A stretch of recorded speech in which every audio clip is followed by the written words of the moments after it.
গজব দায়িত্ব আনছো। তোমরা কি মনে করো আমরা কিছু করতেইব? প্রশ্নই আসে না। গজব আসবে আসমান থেকে। মান আদালি ওয়ালিদান ফাকাদ আযানতুহু বিল হারব। ওই আল্লাহর বিরুদ্ধে যারা করবে তাদের উপর খোদা গজব করবে। যেদিন মাজারে দর্শো এদিনই বুঝতে লেছি যে তোমরা গজব ডেকে এনেছো। তোমরা মনে করো না যে করে দেশ কাটতে গেছে। আমরা সুন্নিরা এখন খানকায় থাকতে রাজি না। আমরা রাজপথের জবাব রাজপথে দিব ইনশাআল্লাহ। রাজি? কারা কারা রাজি না হাত তোলে? রাজি না এগুলো টাকা হয়ে যাবে। কারা কারা রাজি বুঝছে না বুঝছে না বুঝছে না। কারা কারা রাজি আছেন নবীর পক্ষে থাকতে চান, রাজপথে প্রতিবাদ করতে চান, দিয়ে হাত তুলে স্লোগান লাগান ইনশাআল্লাহ।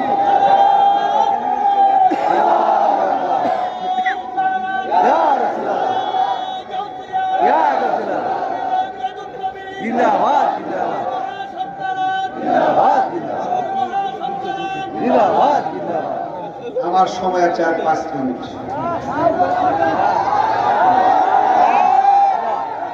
এই 5 মিনিটের ভিতরে আমি চলে যাব।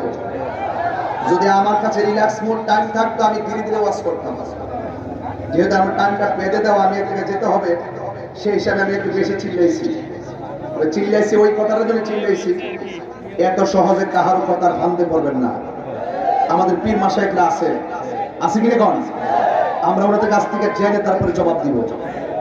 এত সহজে ইউটিউবের বক্তব্য শুনে আপনারা ঈমান নষ্ট করবেন না, সাবধান বলে দিলাম। এখন আপনারা আমার সঙ্গে ওয়াদা করেন।